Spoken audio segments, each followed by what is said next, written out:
So this preacher, you are gonna hate this preacher. So I know you don't like me, but I'm divine. Now, his name is Lamor, and Lamor works as a mortgage broker. And one day in 2004, he decides he wants to be rich. So, how's he gonna get rich? Well, see, Lamor is dating a woman who works at a car dealership, and she has access to all the customers' credit reports and personal information. And so Lamor steals her work login info, and I guess on his own computer, he uses it to access all the customers' information. And then he takes out loans and lines of credit in these customers' names. He then takes that money and he uses it to buy himself nice cars, nice clothes, jewelry. He buys himself a motorcycle. Oh, and he doesn't just steal the identity of one or two people. He steals the identity of over 50 different people, and apparently takes out more than $2 million in loans. And of course, people eventually catch on and they report him, and bam, he gets arrested.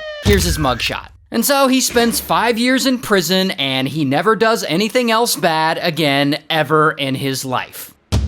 Until... So while he's in prison, one day Lamor gets an idea. I'm guessing he gets this idea in prison. I actually don't know where he got it. But at some point, Lamor realizes that he can really profit off of religion. So in 2013, he gets out. And within a few weeks of getting out, he sets up his own church, and he becomes the bishop of that church. And he starts it out of his home with a small group of people, and he eventually moves it to a more legitimate building space. And of course, with a guy like Lamor, what he's preaching is the prosperity gospel, which suggests that being wealthy will actually get you closer to heaven. God chose me to be a preacher. Y'all think I want to be a preacher? I don't get paid from preaching. Oh, he definitely gets paid from preaching. Not only that, he makes sure to show off his wealth in front of his congregation. Like he'll preach to them wearing tailor-made designer suits, like this one, or like this one. He also wears nice rings and watches while he preaches. Even when he's not at church, he's always decked out in some super expensive designer shit. So, where's he getting the money to pay for all this stuff? His congregation, of course. And he's not just allegedly skimming from the donations. No. It's way more direct than that. Like one day, he calls up one elderly woman in his congregation, and he cons her into handing over her retirement fund. Like he tells her that he can improve her credit score and help her purchase and renovate a new home if she just invests with him. And she believes him, and she hands over $90,000. And of course, instead of helping her improve her credit score or buy a house, Lamor takes the money and he heads straight to Louis Vuitton, where he gets himself some new drip. He also puts the money towards some payments on a BMW. And as you can imagine, pretty quickly after starting his church, Lamor becomes the richest bishop on the block. Like he's driving around in a Rolls Royce. He also apparently has another Rolls Royce. This one's actually worth $350,000, by the way. He's also living in a 9,000 square feet mansion. And I'm gonna walk y'all into my prayer closet. This is my prayer closet. Got all my priestly robes, designer coats, you name it, Gucci, Louis, you name it. Fendi, you name it. Designer wear for days.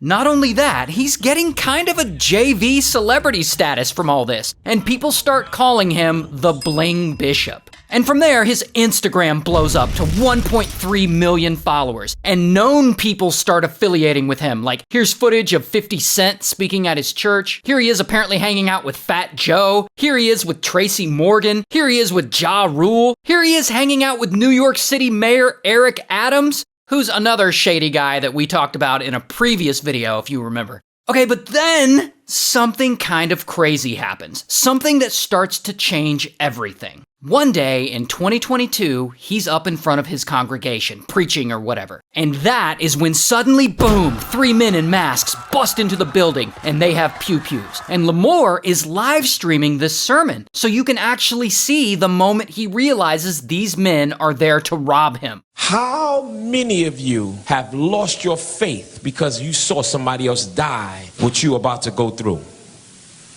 Yo.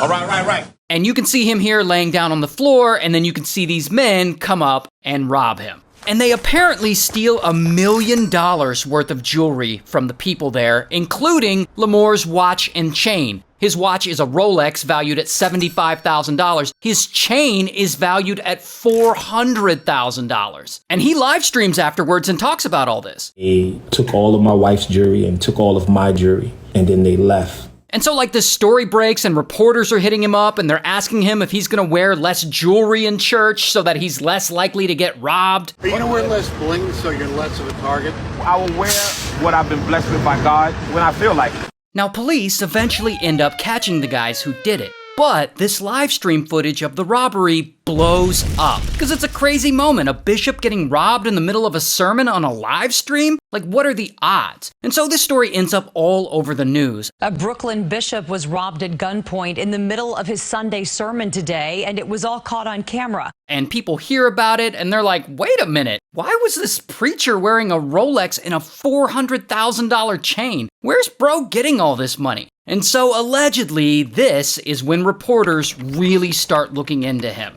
And one day, also allegedly, some of them show up to his house to see if they can get a statement from him about some of the bad press he's been getting. You know, that big-ass house that he owns? But when they get there, supposedly, they notice that there's a foreclosure notice on his door. And they see this and they're like, what the hell is going on? Is the Bling Bishop actually broke?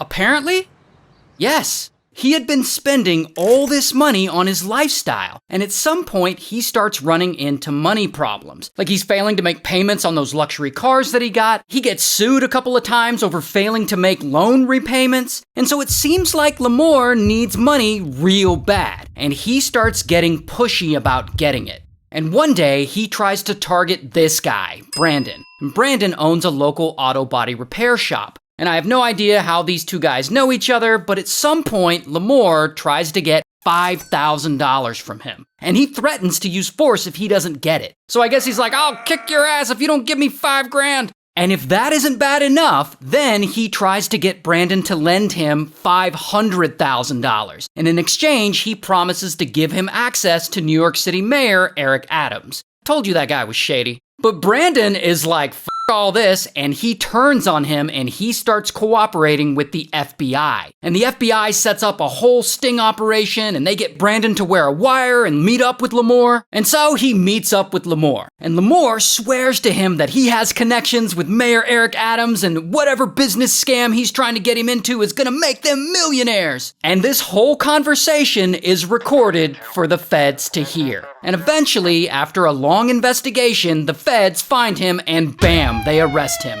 Here's his mugshot. And he goes to trial and he's found guilty for wire fraud and a bunch of other stuff, and he's sentenced to 9 years in prison. Wow.